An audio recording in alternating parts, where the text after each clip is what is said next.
Before the Taliban emerged on the scene, Afghanistan was a tolerant country that celebrated minorities. Among them were the Afghan Sikhs.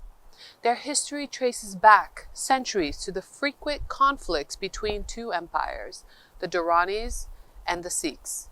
Their population began falling after the Soviet invasion in 1979. The subsequent civil war and the Taliban's conquest reduced their numbers to mere hundreds. Today, they face an existential choice. Do they stay in Afghanistan or do they flee to India?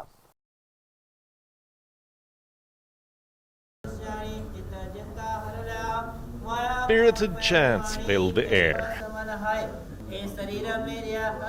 Men with colorful turbans circle around the Holy Scripture, their bare feet thudding against the thick red rug.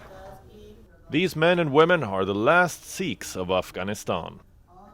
Once a proud and vibrant minority, today only 140 remain. The rest have fled Afghanistan, away from the poverty and war. Everybody likes their country. We are Afghans. Afghanistan is our country. It is our homeland. But we are living out of sheer hopelessness. Conditions here change with seasons. If the situation deteriorates further, then everybody will leave. People decide according to the situation. This Gurudwara in Kabul once bustled with devotees. Sundays and Wednesdays were special. Dozens of families would attend the community prayers.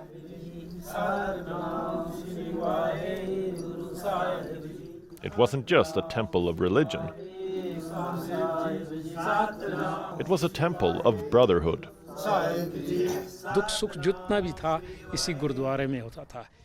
Whatever joy or sorrow we felt, we shared it here in this Gurudwara. First the Gurudwara was built, then these buildings around it. Then we built the school for Sikh children. I studied here too.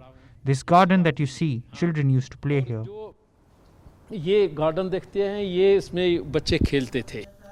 How did this boisterous community lose its vigor? To answer this question, we must go back in history, to the 15th century, when Guru Nanak visited Kabul. Some of the local population had rejected both Islam and Buddhism. In Guru Nanak, they found a teacher. Thus, the Sikhs in Afghanistan are as old as the religion itself. In the 1970s, around 100,000 Sikhs lived here. Then came a wave of wars and instability. First, the Soviet invasion, then the Taliban's twin conquests, separated by the American invasion. Many of them fled to India. We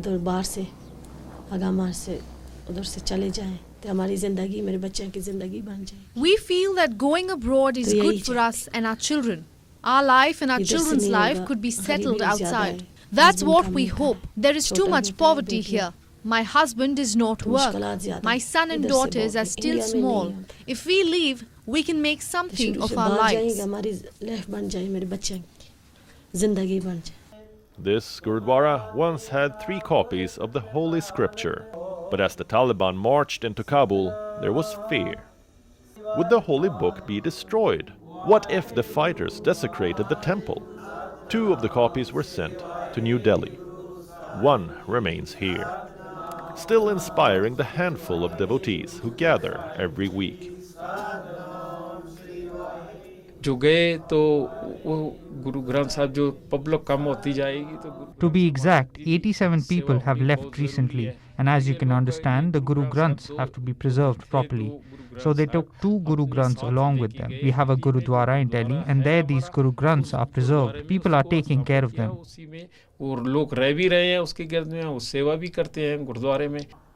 From the outside, this building is innocuous. It is like every other building on the street. You wouldn't guess it's a Gurudwara. But getting inside is a different ballgame. Heavy security, ID checks, and full body searches. It's all a part of living under the Taliban's reign of terror. In October, a few gunmen forced their way in. They vandalized the sacred space. For this community, it was an eerie reminder of their precarious life, ignored by the regime and targeted by the extremists. That's what happened in March 2020. The Islamic State attacked the famous Gurudwara in Kabul's Shore Bazaar. 25 people were killed, and since then, the temple has been abandoned. How much longer can this small but proud community live in fear? Why do they not flee to India? The Indian government has offered them priority visas. They can apply for long-term residency as well. As for citizenship, there's no clarity. But it's not the logistics that's keeping them here. It is their emotional connect to the land of their ancestors. South Asia Bureau, WION World is One.